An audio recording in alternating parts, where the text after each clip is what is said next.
स्वागत है आप सभी का अपने YouTube channel Sujit study zone में।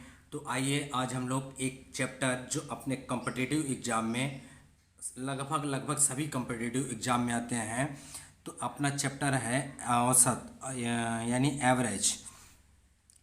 तो देखते हैं कि अपना एवरेज क्या होता है कि अपना औसत जो है सभी संख्याओं का योगफल बटा में टोटल संख्या, यानी जितने भी संख्याएं होंगी उन सभी संख्याओं का हम लोग योगफल निकाल लें और n से भाग दे दें, यानी नंबर हो जितना भी नंबर हो उतने नंबर से भाग दे दें तो अपना औसत निकाल आता है। ये औसत अपना जो है एक मध्य का ही नंबर होता है, जितने भी नंबर दिए गए होते हैं उनके मध्य का नंबर होता है। ये अपना एक जेन्युइन मेथड तरीका है निकालने का। आइए अब हम लोग एक ट्रिक के माध्यम से एक जिस तरह से अपने कॉम्पिटिटिव एग्जाम में कितने कम से कम समय में अपने क्वेश्चन को सॉल्व कर सकते हैं उस तरीके को आज हम लोग सीखते हैं। जैसे अपना टाइप फर्स्ट में हम लोग टाइप करके सीखेंगे, टाइप 1, टाइप 2, टाइप 3 करके। तो टाइप 1 में अपना क्वेश्चन जो है संख्याओं पर आधारित प्रश्न में टाइप 1 में जो है जैसे दे दिया जाए कि हमें 1 से लेकर 100 तक की सभी प्राकृतिक संख्याओं का औसत ज्ञात कीजिए, यानी हमें 1 से लेकर के टोटल 100 तक की सभी प्राकृतिक संख्याओं का हमें औसत निकालना है। तो अब हम लोग औसत किस तरह से निकालेंगे, तो सबसे पहले अपना जैसे नंबर मान लेते हैं, नंबर दिया गया 1 + 2 + 3 + 4, इसी तरह से करके हमें दिया है 100 तक। कहा कि 1 से लेकर के 100 तक सभी प्राकृतिक संख्याओं का हमें औसत ज्ञात करना है। तो औसत ज्ञात करने के लिए सबसे पहले हम लोग औसत का फार्मूला होता है n, फिर ब्रैकेट में n+1 बटा में 2n।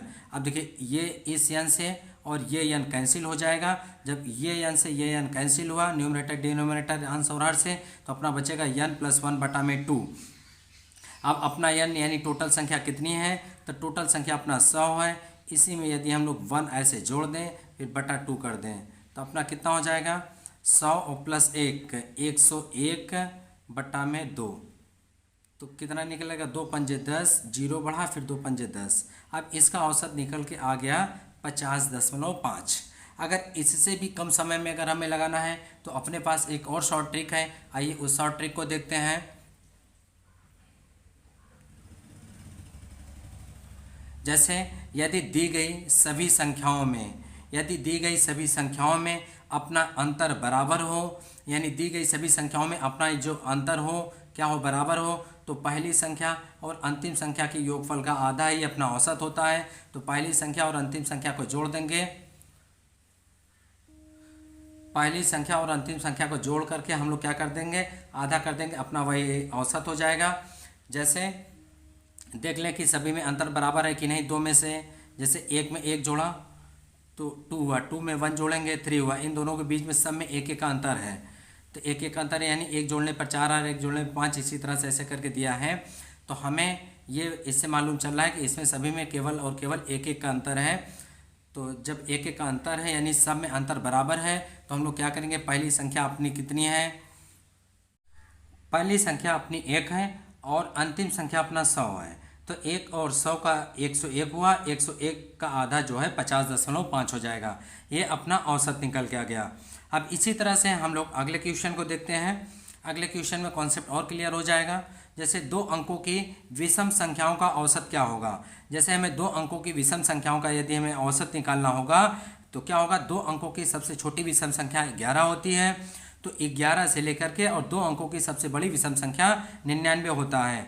तो 11 और 99 के बीच जितने भी विषम संख्याएं होंगी तो हमें सभी का औसत कितना निकालना है, कितना आएगा। तो सबसे जब हमें ये पता है कि सभी में पहले देख लें अंतर बराबर है कि नहीं, तो विषम संख्या अगर हमें सब 11 से 99 के बीच लिख रहे हैं तो सब के सब में अंतर बराबर हो गया, 11 2 13 2 15 2 17 2 19 2 21, इसी तरह से 99 तक। तो जब सब में अंतर बराबर है तो 11 का 11 लिखेंगे और प्लस अंतिम संख्या 99 है तो 99 लिख दिया, दोनों का आधा जोड़ के आधा कर दिया, 110 बटा में 2, 110 बटा में 2 यानी 55 अपना औसत निकल के आ गया। इसी तरह से अगर सभी संख्याओं में जितनी भी संख्याएं दी गई होंगी यदि अपना अंतर बराबर होगा तो हम लोग पूरा जोड़ करके लिख करके फिर नंबर से भाग दे करके औसत नहीं निकालना है, केवल और केवल पहली संख्या लिखनी है और अंतिम संख्या लिखना है, इन दोनों को जोड़ देना है। जोड़ने के बाद जो भी आए 2 से भाग दे देना है, जो आएगा वही अपनी बीच की संख्या यानी औसत हो जाएगी। Thank you for watching this video.